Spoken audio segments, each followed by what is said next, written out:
So what is today? What Tuesday? What was it that everyone is supposed to do today? Was it? Oh yeah, gotta go vote today. I'm seeing a lot of underestimation of young voters and this new generation who now have the right to vote just in the last couple of years. But these are people who grew up post 9/11. They grew up with school shooting drills at their schools. The final days of Donald Trump campaign have been an absolute disaster, and that is all culminating today. On Election Day, with huge turnout numbers in the most important swing states, indicating that Vice President Harris could potentially be taking this thing by a bigger margin than we expected. But of course, we don't want to get ahead of ourselves. But what is contributing to those huge turnout numbers, which are terrifying Donald Trump in his campaign, is a post made by one specific individual who's really been in Donald Trump this entire race, and that is Taylor Swift, who posted on social media to her hundreds of millions of followers, the many dedicated Swifties, and it is driving Donald Trump crazy, and we're going to get into all of that. But before we do, if I could quickly ask you to leave a like on this video, and if you haven't already, to hit that subscribe button. It goes a long way.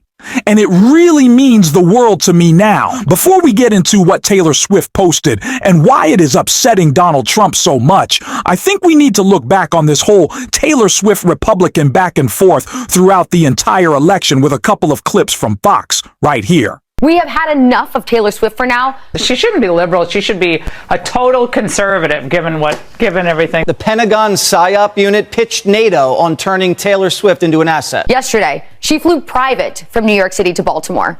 Yet she constantly talks about climate change. So just please don't believe everything Taylor Swift says. We're all begging you. I think she should just stick to her singing and let her love life be what it is. The New York Times just speculated she's a lesbian. A new poll shows 18% of voters are likely to vote for whichever candidate Taylor Swift endorses.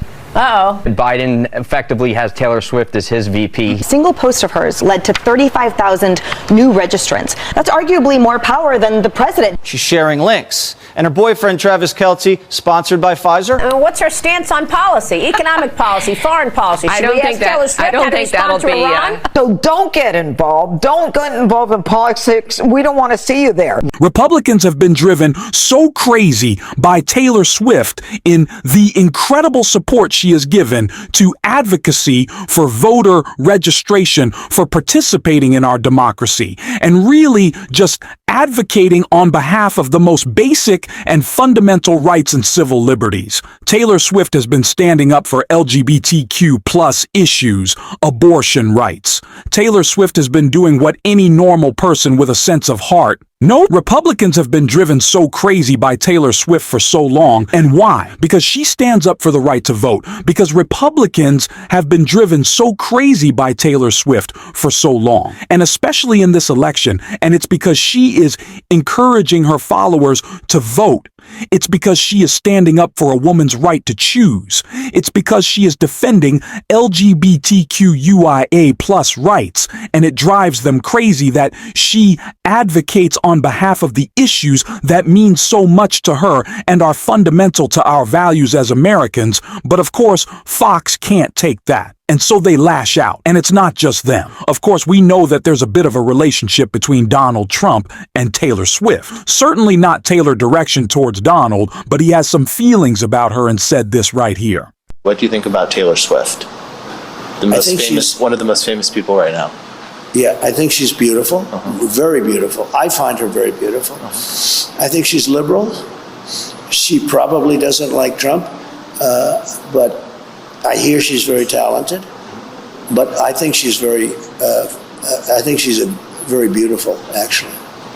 Unusually beautiful.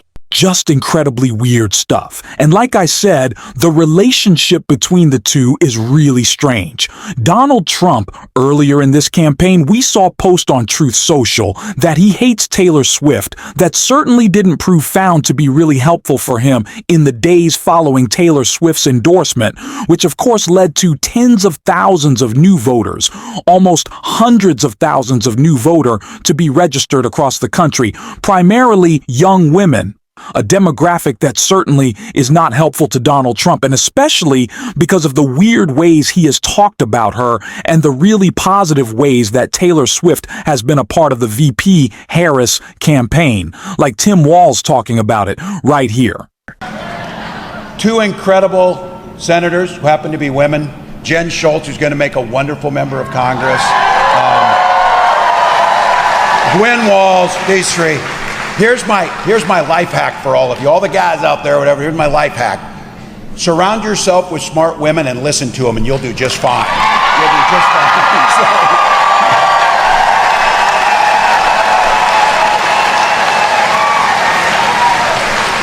That includes my fellow cat owner, Taylor Swift, too, by the way. We are seeing a historic gender divide in this election, and it has only been made worse by Donald Trump's disgusting false macho man rhetoric. And of course, the fact that Vice President Harris wants to protect a woman's right to choose, wants to protect the reproductive freedoms, the basic freedoms that women have enjoyed over their own bodies for 50 years until Donald Trump came along and stripped them away. And that's not the only reason why Taylor Swift used her voice and said that she wanted to support Vice President Harris, that she was supporting Vice President Harris in this race. There are so many. But what I think is so important about what Taylor Swift just said, what she just posted, and what she's been talking about in this entire election is mostly she's been nonpartisan. She's been talking about getting people out to vote, getting people involved in democracy, caring about our electoral process, because that's what matters most. And so I want to take a look at the two posts from Taylor Swift driving Donald Trump. So crazy starting out first with this video right here. So what is today? What Tuesday? What was it that everyone is supposed to do today? Was it? Oh yeah, gotta go vote today. I'm seeing a lot of underestimation of young voters and this new generation who now have the right to vote just in the last couple of years. But these are people who grew up post 9/11. They grew up with school shooting drills at their schools. These are people who want to vote. It's not enough to just want change. It's not enough to just want to vote. You have to go and make change by voting. And today is your opportunity to do that. I promise you it feels so wonderful to exercise that right that you have. And again, once you voted, take a picture of it, tag me in your photo, #JustVoted, and I'll be looking for you. Happy voting, you guys. These are the type of posts that get Republicans so upset. And for no reason, the encouragement of your fans to go and vote is not political. That's American. We should want to participate in our democracy. We should want as many people turning out as possible, especially young folks like myself who are turning out in historic numbers to vote for VP Harris. Now, of course, Donald Trump doesn't like that, but my generation certainly does, and Taylor Swift once again made another call to action last night on Instagram. With this post right here, Taylor Swift wrote in a post on Instagram, couldn't have asked for a more magical way to end our U.S. shows on the AOR's tour. Just had the time of my life with 207,000 beautiful people in Indianapolis who showered us with so much love and excitement and joy. I'll know. I'll be looking back on this weekend and smiling because it was just like a dreamscape, all of it. Thank you to everyone who came out to see our last 3 American shows, and here's a friendly but extremely important reminder that tomorrow is the U.S. election and your last chance to vote. Once again, this is not political, this is not partisan, this is American and encouraging people to vote, and it drives Republicans crazy because how do they talk about elections? Well, just listen to Donald Trump. It should never happen. A thing like that should never happen. This election should be over. They spend all this money on machines. And frankly, if they'd use paper ballots, it would be over by 10 o'clock. And by the way, the paper ballots would cost 8%. It would be 8% of the cost. If they would use paper ballots, voter ID, proof of citizenship, and one-day voting, it would all be over by 10 o'clock in the evening. It's crazy. They use these very expensive computers, and I'm hearing in Pennsylvania they won't have an answer till 2 or 3 days from now. I think it's an absolute outrage if that's the case. Now, maybe it'll be later, but it's paper ballots in France. They went paper ballots because the mail-in was not working. It was corrupt. And in France, they went paper ballots. And at 10 o'clock in the evening, they had 37 million votes counted and done. They had a winner, they had a loser. And in this country, I mean, I'm just hearing that in certain states, it's going to be a long time. And Republicans are furious at Taylor Swift for telling her hundreds of millions of fans to participate in the political process, to get involved, to make change for themselves. And Republicans are fine that Donald Trump wants to attack all of our elections that he doesn't win. Only attack elections if he doesn't win. Yeah, a little bit of a difference there. But I think what is so important is the contrast that we can see in the closing message of these campaigns in the final hours of Election Day. Let's listen to VP Harris right here. We are the promise of America. We are the promise of America. I see its promise in the fathers and the mothers and the grandparents across our nation who work so hard every day for our children's future.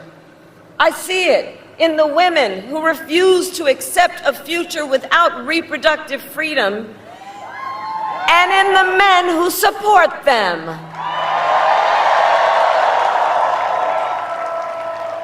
I see it in people of all ages who have knocked on doors, made calls, sent texts, and who will spend tomorrow driving their fellow Americans to the polls. I see it in Republicans who have never voted for a Democrat before, but who put the Constitution of the United States above party. And I see the promise of America in all the young leaders who are voting for the very first time. Where are you? I know you're here. I know you're here. And you who are determined to live free from gun violence, who are determined to tackle the climate crisis, who are ready to shape the world you inherit. To you in particular, I say, I see your power, and I am so proud of you. Can we all applaud our first-time voters? That is the winning message. That is the hopeful message. And that is the message that will deliver Vice President Harris the White House. And I cannot wait to cover that all tonight with y'all. And if you want to watch that, if you want to stick around and support us, you can hit that subscribe button. You can leave a like on this video. And if you're stuck around at the end, you can drop a blue heart in the comments. I hope to be seeing you tonight. We're going to be talking about this election for hours. Until next time, I'll see you soon.